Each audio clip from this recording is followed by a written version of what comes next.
I think.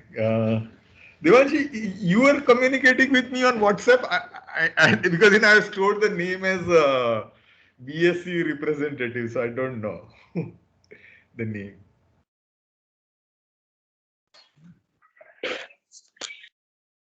Sir, yes, I was the one who was Okay, taking. okay. Because I don't have your name on my mobile. It is like a BSc 2021 representative. But now I know that you are. So don't worry so much. This is all our internal. Never think. At least I have, since I have taken over, I have decided.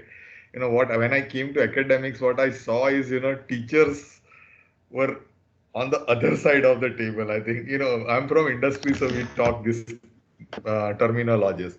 But that's not a right. I think teachers or parents should be on your side, and it should be seen by you and felt on your side. So don't worry. From my side, definitely.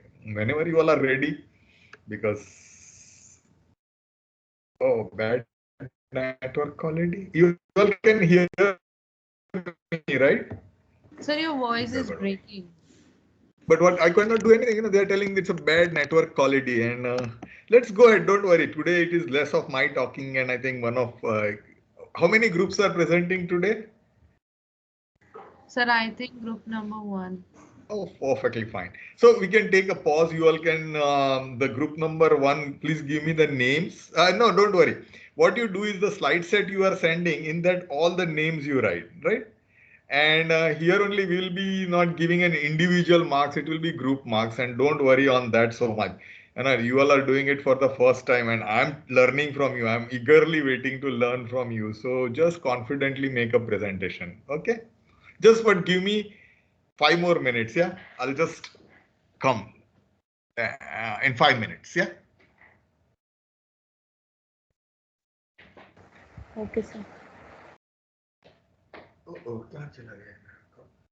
ओहो,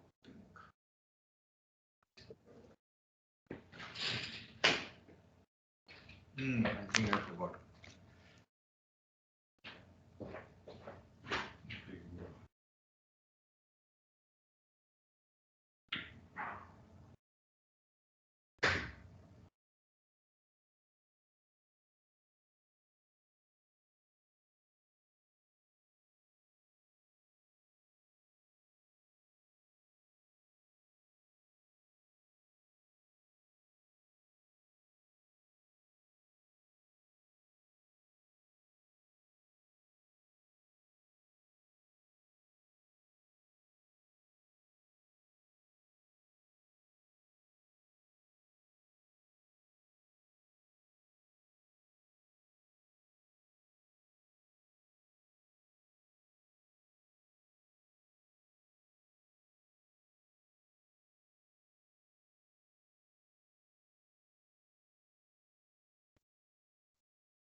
हाँ, अच्छा आपको CC नहीं किया है, अभी कर देता हूँ. But remind me right now. I'm taking class. Okay.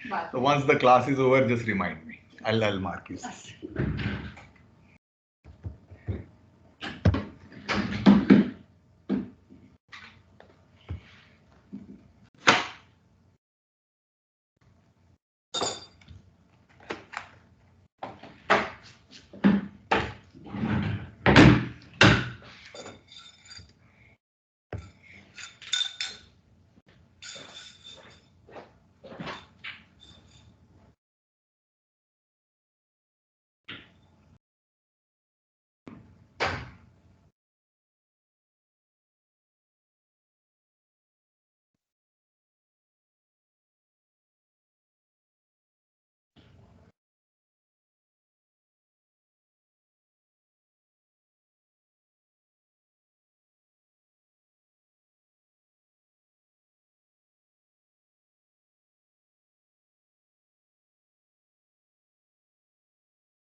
Okay, let's start.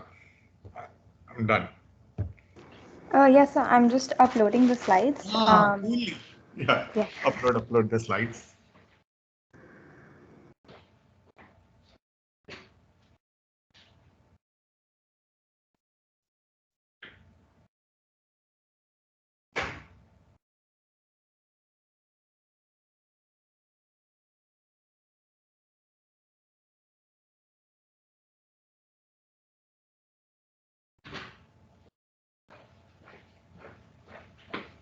There. Fiber crop and essential oils. So I'm all set to learn. Now I will not speak in between. Go ahead. Floor is to you.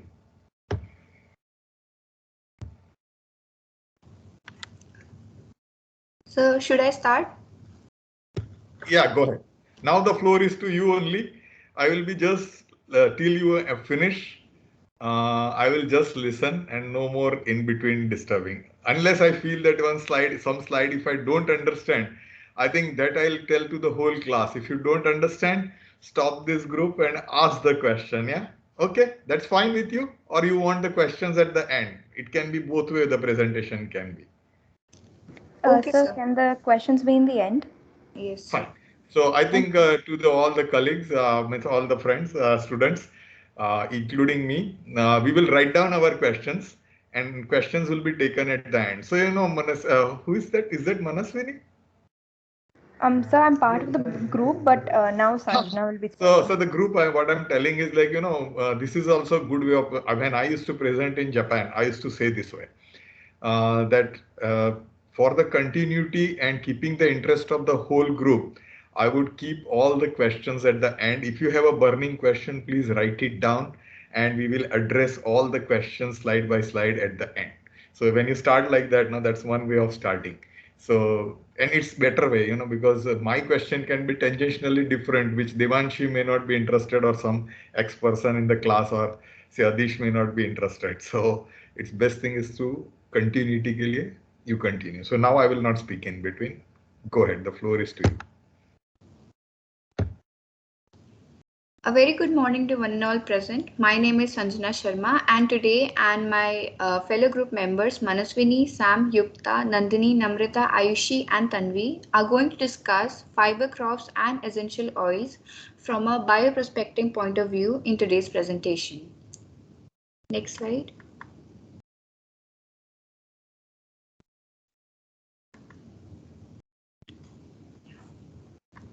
Fiber crops are plants that are deliberately grown for the production of fiber for textiles, cordage and filling. Textile, that is clothes, cordage, for example ropes, and filling, for example stuffing, upholstery and mattresses. Cotton, jute, neph and flax are among the well-known fiber crops. Fiber crops are an important group of economic crops as they produce fiber, which acts as the raw materials for a diversity of applications. Now we'll be looking at some of the major fiber crops in the succeeding slides.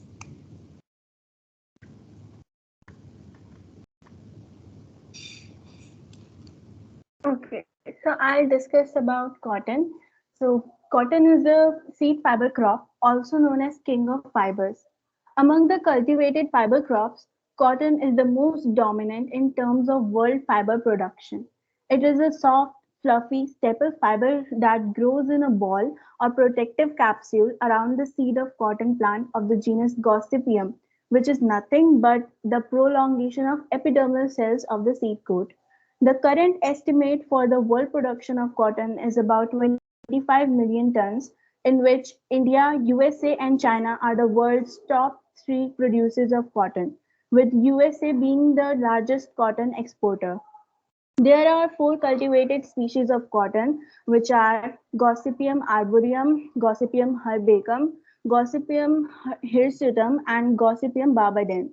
The first two species are known as Asiatic cottons because they are grown in Asia. Gossypium barbadense is known as extra long staple cotton and is native to tropical South America. Gossypium hirsutum is also known as American cotton or upland cotton, and it alone contributes about 90% to the global production. In India, cotton is mainly a kharif crop and sowing is done in June or July. It is grown in a variety of soils such as Indo-Gangetic, alluvium, black cotton soil, and lateritic soil containing a good proportion of humus. Also, cotton crop is highly prone to pests like boll weevil, pink bollworm, or cotton aphid, and diseases like angular leaf spot, fusarium wilt, Texas root rot, etc.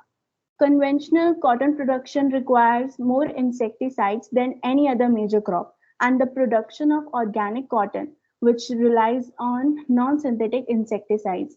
Additionally, genetically modified Bt cotton was developed to produce bacterial proteins that are toxic to herbivorous insects, ostensibly reducing the amount of pesticides needed. Glyphosate-resistant cotton, which can tolerate the herbicide glyphosate, was also developed through genetic engineering. Next slide, please. Yeah, so in this slide, I will discuss about cotton fiber processing. So the fibers inside cotton balls are stripped from the plant by mechanical harvesters. Once harvested, the cotton is dried out and then the fiber is separated from the seeds using a cotton gin by a mechanical process called ginning. Gin cotton is shipped in bales to a textile mill for yarn manufacturing. A traditional and still common processing method is ring spinning, by which the mass of cotton may be subjected to opening and cleaning, picking, carding, combing, drawing, roving, and spinning. The cotton bale is opened and its fibers are raked mechanically to remove foreign matter, for example, soil and seeds. A picker or picking machine then wraps the fibers into a lap. A carding machine brushes the loose fibers into rows that are joined as a soft sheet or web and forms them into loose untwisted rope known as card silver. For higher quality yarn, card silver is put through a combing machine, which straightens the staple further and removes unwanted short lengths or coils. In the drawing or drafting stage, a series of variable speed rollers attenuates and reduces the silver to film uniform strands of usable size. Thinner strands are produced by the roving or slubbing process, in which the silver is converted to roving by being pulled and slightly twisted. Finally, the roving is transferred to a spinning frame where it is drawn further, twisted on a ring spinner, and wound on a bobbin as yarn. The uses of cotton includes it provides the basic raw material to cotton textile industry. Cotton seed is often fed to cattle and horses as a healthy source of protein. As we all know, humans can digest the cellulose found in cotton, but animals have a special enzyme that breaks it down. Even stalks and leaves from the cotton plant can be made useful. Stalks are plowed underground to enrich soil, and fiber extracted from them is used to make pressed paper and cardboard. Cottonseed oil, which is made from crushed seeds of cotton plants, is used in a multitude of products, including soap, cosmetics, etc. Cotton linters, which are the short fibers that remain on the plant after it is ginned, they are used in X-rays, swabs, and cotton buds in the medical field. Also, cotton linters are used in mattresses, furniture, automobile cushions, and even flat screen televisions. Cotton seeds are used in diseases like gonorrhea, catarrh, and gleat. And also the leaf juice of Gossypium verbicum is used in scorpion and snake bites. This is the end of my presentation. Now Sam will continue with coir.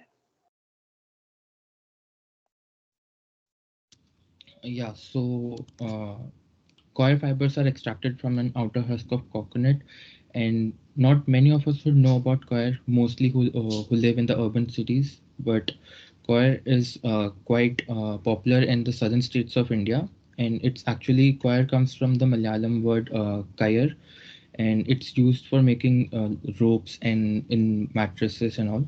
So it's relatively waterproof, and it is one of the few natural fibers which is resistant to damage by salt water. So there are three types of coir: white coir, brown coir, and bristle coir, and it's basically on how they are processed. And so white coir is basically the fibers that are extracted from the young tender coconuts, whereas brown coir are extracted from the mature coconuts, which are brown in color. So also the coir is brown.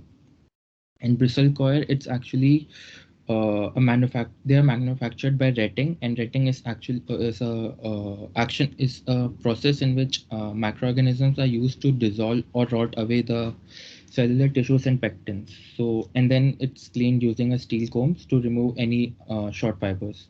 And this bristle coir is used in brushes for domestic use and industrial use.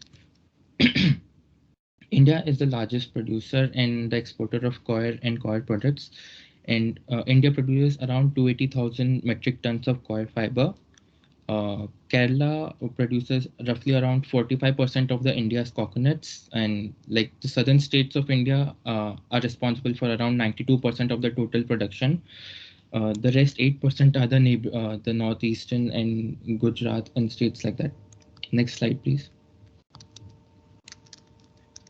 Yeah, so applications of coir. So, like I said, it's used in making cords and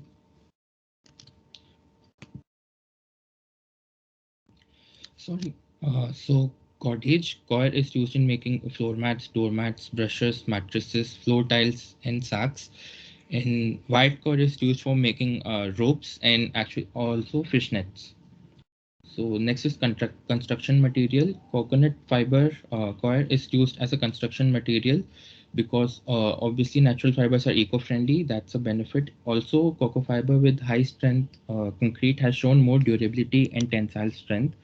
I've attached an image of an research paper that showed the conclusion to this. Next is antimicrobial properties, and we know that coconut has a lot of antimicrobial properties, but also the husk has properties that benefit the oral health. And there are toothbrushes made of the bristles, and yeah, that's it. Next is compost, and coir is used as a compost material, and it has a large number of beneficial fungus like aspergillus and other trichoderma, which acts as a biological control against some pathogenic fungi. And it is also used as a substrate to grow mushrooms after being pasteurized with boiling water. And it also prevents soil erosion. And coco peat is used as a soil conditioner. So next is biocontrol, and as I said, trichoderma is a naturally occurring fungus in coco peat, and it has a lot of benefits for controlling the plant diseases. Next, heat insulation. So coir fiber possesses a good thermal insulation. So it's cheap and also is effective. So a lot of engineers go for coir fibers. Then acoustic insulation. So a lot of music producers and a lot of the materials that they buy for sound absorbers, coir is a major ingredient in them because it absorbs sound, which produces better sound quality and reduces the chance of echoing in their studios. Next is polyurethane. Polyurethane is a plastic material and it exists in many forms, rigid or flexible. And when mixed with coir, so it reinforces the strength of the polyurethane.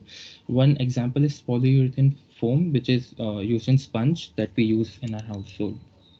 Yeah, I'm done with for coir. Next slide for.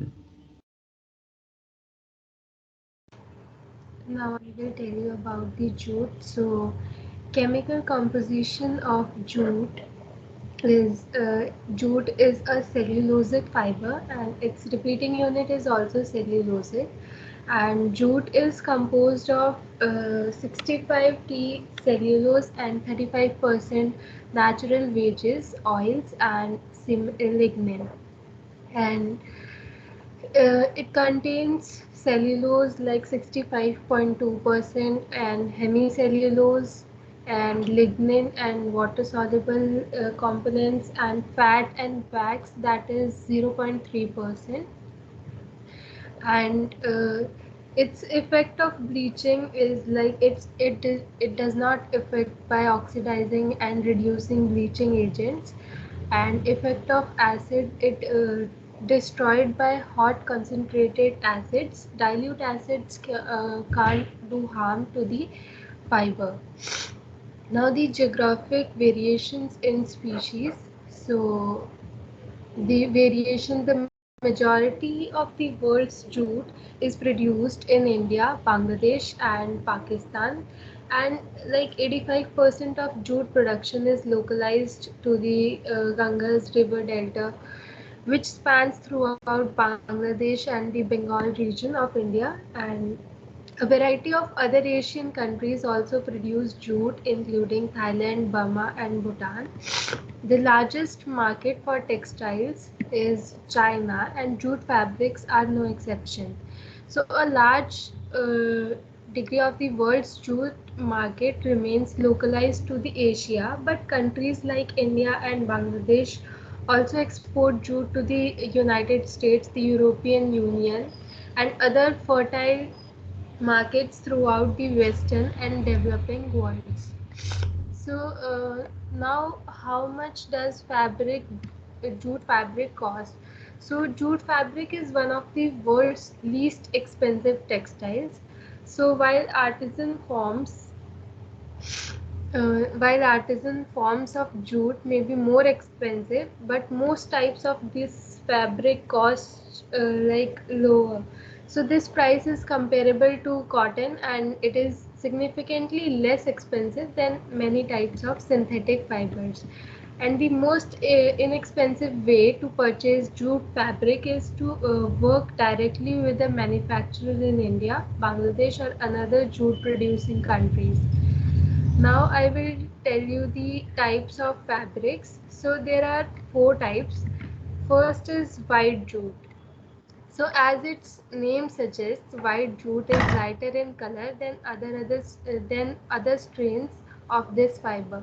But this type of jute is also durable. White jute isn't anywhere near as popular as it once was, but historical records suggest that this fabric used to be the main textile used to clothe the common people of the Bengal region of India. And but this type of jute is also less durable than its cousins. So next is the Tosa jute. Tosa jute is the main type of jute in production today. It is a hardy crop and it yields more fiber than white jute. And in color, Tosa jute is more brown than off-white. And its fibers are just as long and strong as any other type of jute in existence. Then is the Mesta jute. Mesta jute is a hybrid of white jute and Tosa jute. So while this type of jute wasn't popular historically, but political complications during India's stimulus independence period led to the prominence of this type of jute's production. Then is the jute cuttings. Jute cuttings are byproducts of jute production, so they are the roughest and least desirable parts of the jute plant, but they can still be used to make rudimentary textiles. Now I will tell you about the usage of fabrics. So usage of fabrics, first for apparel production. So for apparel production, it is used in jute sweaters and light jackets.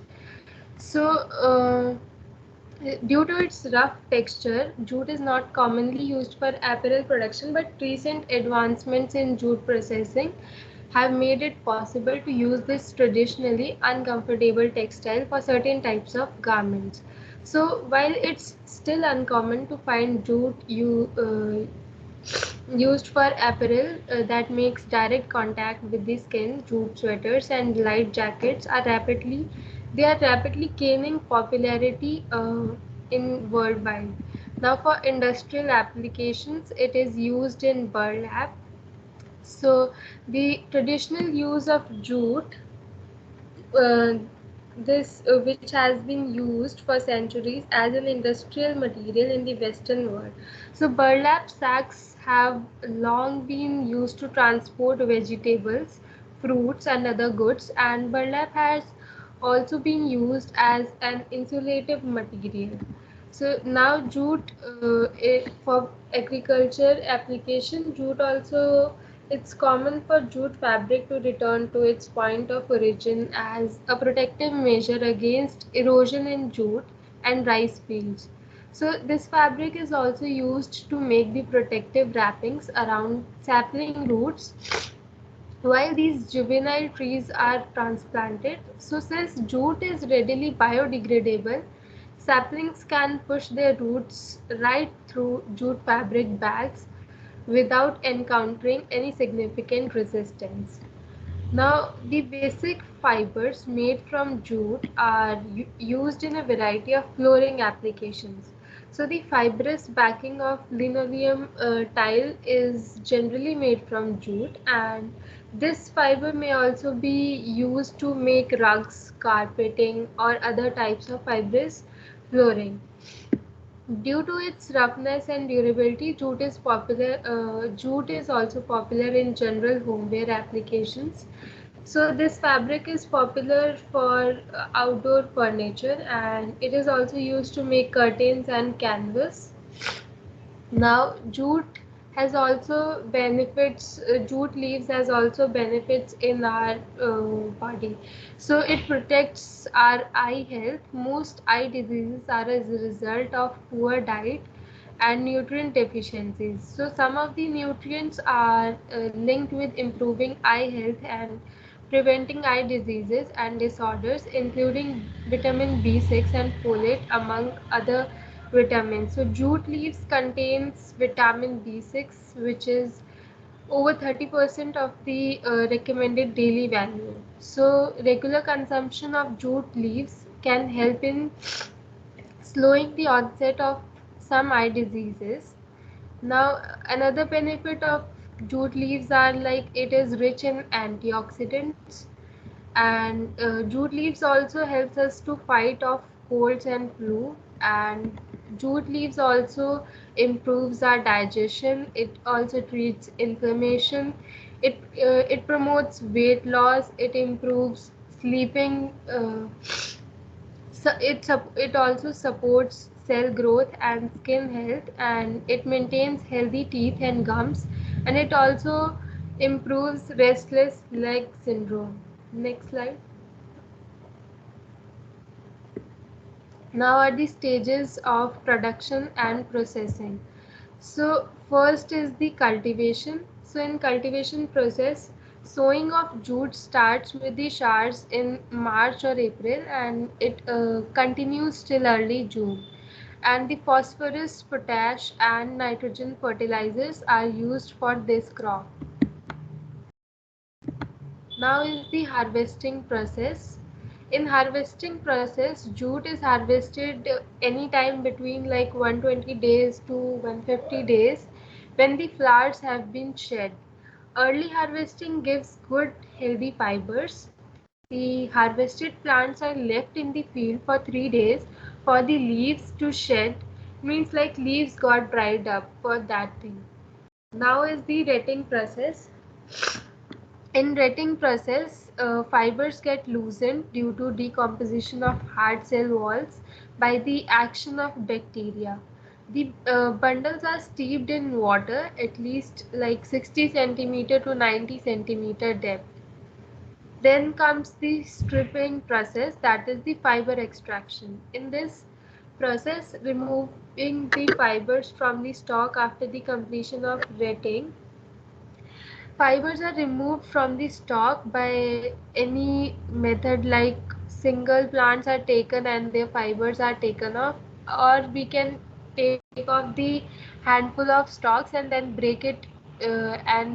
uh, break it in a to and fro motion in water. Then is the washing process.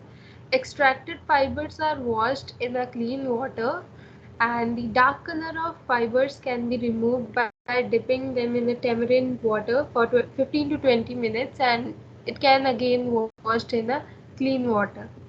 Then is the drying process. In drying process, the fibers are hung on bamboo railings for sun drying for 2-3 days, and after drying, the fibers are ready to be sold in the market. Then is baling and packing process. The baling of jute fiber is done according to grading system. The fiber is graded into top, middle, B, C and X bottoms, and packing into kacha bales about 250 pounds for use in mills or jute market is done. That's it. Now at the end we can store. And now Sanchita will tell us about the flax.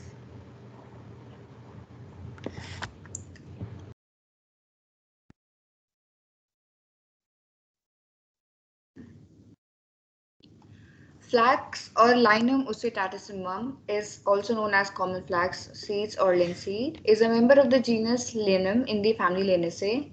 They are native to India from the eastern Mediterranean and were extensively cultivated in ancient Ethiopia and ancient Egypt. These plant fibers are the oldest among others and have been found in 30,000 BC. Flaxseed has grown in popularity as a health food and remains economically significant in many countries around the world, including China, Russia, and Canada. Now, talking about its taxonomy and genetics, Linum usitatissimum is one of the 230 species of the family Linaceae, which comprises about 14 genera and is an annual herbaceous whose genus Linum includes nearly 2/3 of the total species of the Linaceae family.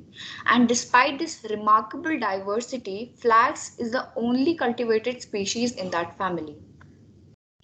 Growth and development. The life cycle of the flax plant comprises a vegetative period that lasts between 45 to 60 days and a 15 to 25-day flowering phase, a reproductive phase, and a maturation phase of 30 to 40 days. Although the flax maturity cycle is typically 90 to 125 days, environmental conditions such as cool weather and wet conditions can extend the cycle, whereas drought and high temperature can shorten it. Cultivation and use as a crop. Flax is grown as an oilseed or fiber crop in over 30 countries across the 5 continents of the world. Oil production is, however, the dominant component of flax cultivation. In 2014, the world production of flax was 2.65 million tons, that was led by Canada with 33% of the global total. Flax is the most important industrial fiber crop in Russia. And in India, the principal flax growing zones are the states Maharashtra, where it is grown on black cotton soils, Uttar Pradesh and Bihar states on lighter Gangetic alluvium soils, and paddy lands in Punjab. And in the past 2 decades, the fiber industry has developed some high value products from linseed items with applications in the pulp, technical fiber, and biofuel industries. Next slide, please. Flax fiber is obtained from the inner bark of the stem of a plant grown in temperate and subtropical regions of the world. It is a natural cellulosic multicellular bast fiber. Flax is one of the oldest textile fibers and is fabric made from flax is called linen. Today, flax is a prestigious fiber as a result of its limited production and relatively high cost. Apparel made of linen is usually designed for warm weather use, high fashion aspects, or professional wear. Industrial use. The primary industrial use for flax seed other than seed for planting is for processing to obtain linseed oil and linseed meal. Newer applications include composite panels for recyclable automobile construction, and because of the durability of the fiber, it is also used to make mulches for horticultural use. Flax and flaxseed oil, an ancient medicine and modern functional food. Flax seeds are the richest source of alpha-linolenic acid and lignans and is also a considerable potential source of soluble fiber, antioxidants, and high-quality protein. Its long journey from being a medicine in ancient times to a healthy source food in the 21st century has opened the doors for a large population. The role of flaxseed lignans and omega-3 fatty acids in reducing the risks associated with cardiac and coronary disease, cancer including breast cancer, ovary cancer and prostate cancer, and other health risk factors have been well known. In Ayurveda, flax is used internally in habitual constipation, functional disorders of the colon resulting from the misuse of laxatives, and irritable colon as a demulcent preparation in gastritis and enteritis. Flaxseed can contribute to improving the availability of healthy food choices, specifically by improving the nutrient profile of foods through reductions in salt, sugar, and saturated fat content. With contribution from such factors, the worldwide market for healthy heart foods is estimated to grow rapidly in the coming years. As a result, flax and flaxseed oil may be the preferred ingredients of the functional foods and nutraceuticals in the future. So this was all about the fiber crops. Now Manaswini will be telling us about the essential oils. So good morning to one and all. So today, since the fiber part of our presentation is done, I'll be starting off with the essential oils. So before we go into looking at each essential oil, I'm just going to give a brief introduction on what exactly essential oils are. So many plants actually contain these essential oils, and they are bioactive compounds that are present within the plants, and in the recent years, and actually for a very long time, they have been extracted from the plant and can be used for different human purposes, as we'll see in the following slides. So they are mainly used for aromatherapy, but in some cases they are also used to treat ailments through naturopathy. So for people who are uncomfortable with using Western medicine, they can turn to essential oils for curing a few ailments. So some of the essential oils which we will be talking about today are evening primrose oil, tea tree oil, lemon oil, and rose oil. So with that, I will be starting it off with tea tree oil. So this tea tree oil is an essential oil that's derived from Melaleuca alternifolia, which is a plant that it's a tree actually that's native to Australia, but nowadays it's grown in some parts of Asia as well. However, Australia is still the largest producer of tea tree oil. So it has several antiviral properties, and this has proved it to be quite effective against some common pathogens. A 2001 study found that a combination of tea tree oil and eucalyptus oil actually worked against the herpes simplex virus. Another study also found that it could prevent influenza and the spread of influenza. It has been used traditionally as a topical aseptic and antifungal treatment. So there has also been a bit of research in trying to use tea tree oil against certain fungal diseases, but that research has not been entirely done yet. So because of that, more study does need to be done in that area. And it is also mainly used in many skincare products to treat acne because it has great antibacterial properties. And this was long ago, but the crushed leaves have also been inhaled in order to treat sore throats or colds and cough. So with that, let's move on to the extraction and production of TTO or tea tree oil. So the most popular method is steam distillation, which I'm sure all of you are quite aware of, but I will just walk you through the process. So as you can see here, the first box, as you can say, is something called a still. It is a machine that is made of stainless steel, and inside this, the plant material or the biomass is collected and kept. It has an inlet and an outlet. So from the inlet, there's a steam supply, and what this does is it breaks apart the oil glands of the plant material and causes the oil to vaporize with the vaporized water and rise to the top. At the top, there's an outlet which allows the water vapor and the essential oil to kind of move out into a second receptacle called a condenser. So as you can see in the diagram here, the essential oil passes through the condenser, and the condenser also has an inlet for cold water as well as an outlet for any hot water that would have come. So the cold water, it doesn't directly come in contact with the essential oil, but it passes next to the pipe, and it cools down the oil and the water back to liquid form. After this, the oil and water are sent to something called a separator, which is one more machine, which separates the oil and the water based on their density. So because of that, in most cases, the essential oils are less dense than water, so they go to the top, except in the case of clove oil, where it's more dense, so clove oil would be at the bottom, but we're talking about tea tree here. So once it is properly separated, the essential oil can be removed, and there'll be negligible amounts of oil in the water itself, but in most cases that is ignored. So once the oil is fully removed, it is passed through 2 filters to remove any kind of organic debris. After this, it is sent to a separate lab where quality check and assurance is performed, and if it passes that, then it can be sealed and transported for manufacture and can be used directly. So with that, I'm moving on to Yukta, who will be talking about evening primrose oil. Thank you, Manaswini. So I'll be discussing about the evening primrose oil, its application, and the processing and extraction. So evening primrose oil is made from the seeds of the flower of an evening primrose plant, which is native to North America and Europe. It contains linolenic acid, gamma linolenic acid, GLA, and vitamin E. The plant has traditionally been used to treat bruises, hemorrhoids, digestive problems, and sore throat. So the oil extracted from the seeds of Oenothera binis, which is the scientific name of the evening primrose, is a major commercial source of gamma linolenic acid. So GLA is an omega-6 fatty acid which is found in other plant oils too. So a fatty acid which have the potential therapeutic value in the treatment of several diseases. So the oil of this plant is commonly used as a health supplement, topical treatment, and ingredient in beauty products too. So evening primrose oil is known for its hormone balancing, anti-inflammatory properties, and antioxidant properties.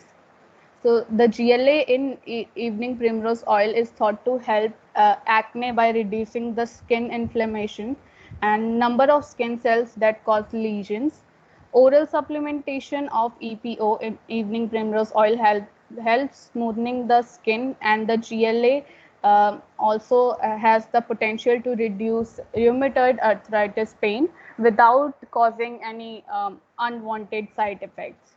So the EPO is anti-inflammatory, and this helps in reducing the blood cholesterol and is highly effective in treatment of premenstrual syndrome symptoms in females. So EPO capsule can be purchased at most pharmacies or vitamin and herbal remedy stores. It's sometimes used in alternative therapies for a variety of health issues, including neuropathy and menopause. Moving on to the next slide. Processing and extraction of EPO. So the fatty acid gamma linolenic acid is prone to oxidation and thermal rearrangement. So the conventional recovery of the oil via mechanical expression and extraction must be carried out under very mild and controlled conditions. So the method used the best method is supercritical fluid extraction for the EPO oil. So it is one of the most common and innovative methods. The solvent used is generally carbon dioxide, which is compressed and heated to reach the supercritical state, passing through the parts of the plant. The supercritical CO2 is loaded by the volatile components and extracts, and in the end, the depression phase allows the separation of the oil. So the supercritical fluid extraction with carbon dioxide is performed over the pressure range of 20 to 70 MPa and at temperature from 40 to 60 degrees Celsius with a CO2 mass flow rate of 18 gram per minute. And the experimental data permits the determination of EPO solubility in supercritical CO2 at the tested extraction conditions.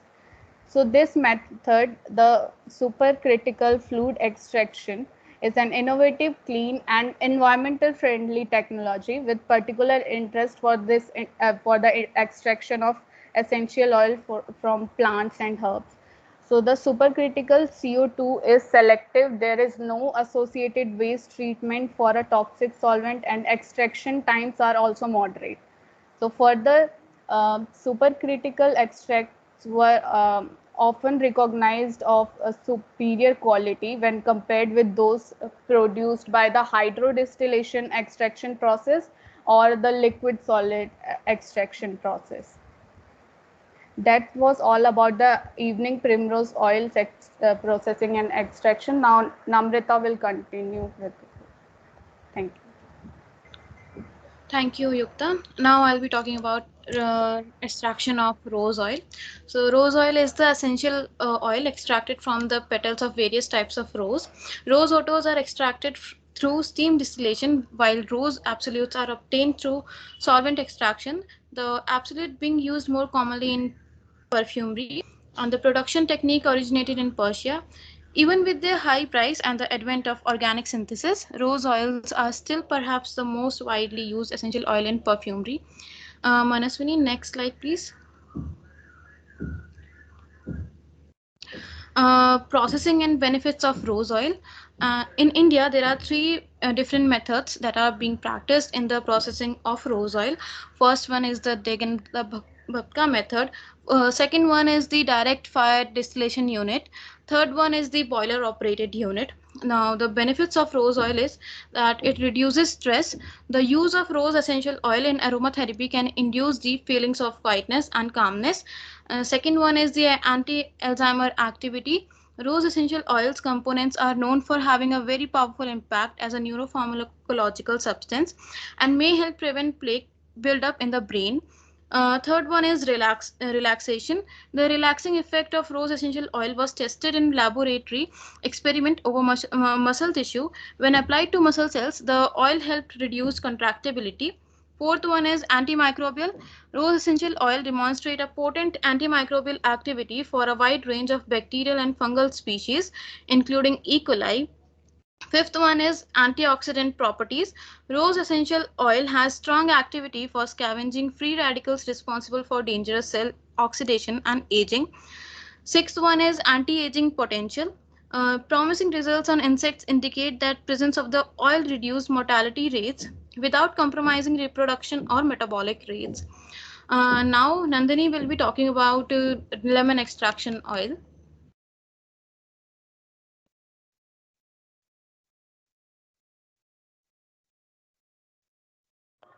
Thank you, Yukta, and thank you, Namrita. I'll be talking about the lemon essential oil, which is a completely natural ingredient that also serves as a home health remedy. It is extracted from the peel of fresh lemons through stream extraction, or less often through a cold pressing process that tricks and rotates the peel as oil is released. Lemon essential oil is mainly consistent of terpenes, about 94% mainly limonene, sesquiterpenes, aldehydes, citral about 3.4 to 3.6%, and citronellal, and lastly about esters. Lemon essential oil can be diluted and applied topically to your skin, as well as diffused into air and inhaled.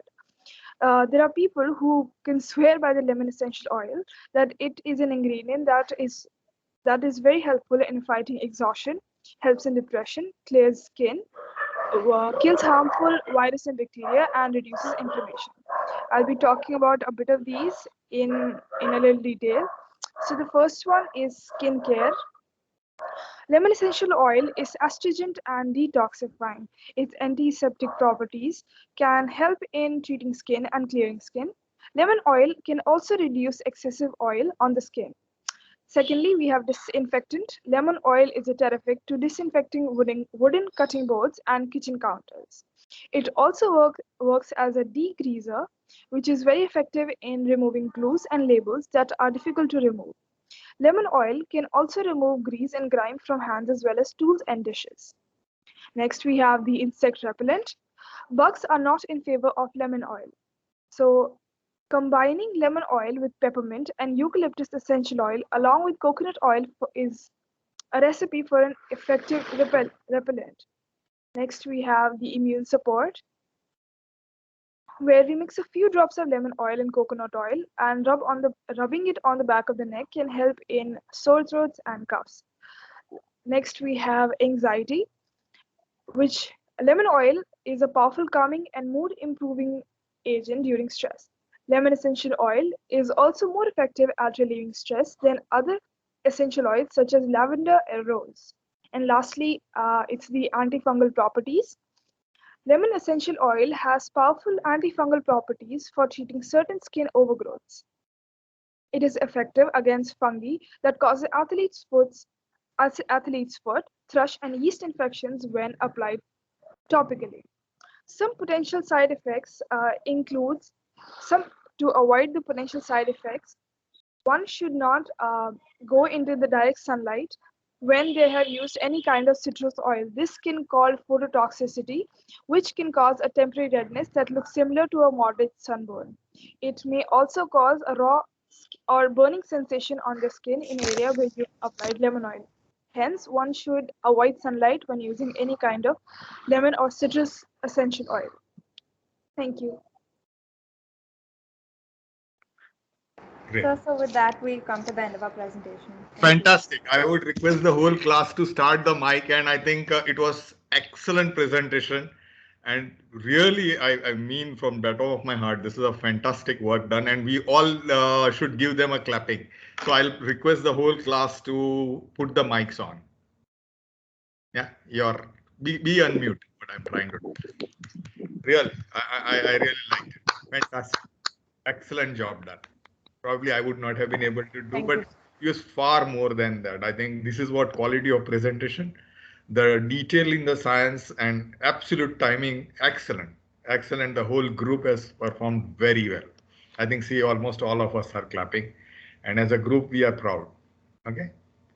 So I think you have set a great standard, and nobody else should get worried about that. Every time we have to, everybody will have a different way of doing it. So we all will do it. Okay, fine. I think it's just in time. Timing was beautifully managed. The presentation material was very well prepared, and the organization, in the best of the conference, I don't see, you all are not at one place and still you organize it so well. I've seen the big people organizing like DBT, DST, and even international conference once was FUCI was in FDA, and it was not, there was discordance in India, there was mics were not working. Fantastic. I think that was excellent. Okay. So whole class should be proud of the whole team. As a class, we are proud. Okay. See you then. Okay. Put the camera on for attendance. Attendance के लिए camera चाहिए होगा. हाँ. Take out this your presentation, unshare your presentation, so सबके camera से attendance लग गया. हाँ.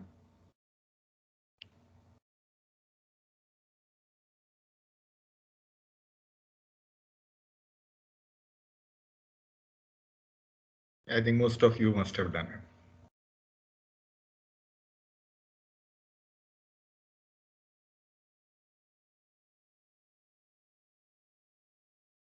Actually, I was thinking that from today onwards, you all are coming to college.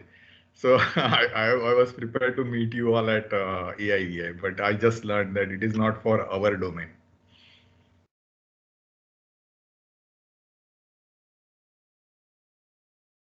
Okay, then. See you. Bye. I think it must have been done attendance by now. Thank you, sir. Okay. Thank you, sir.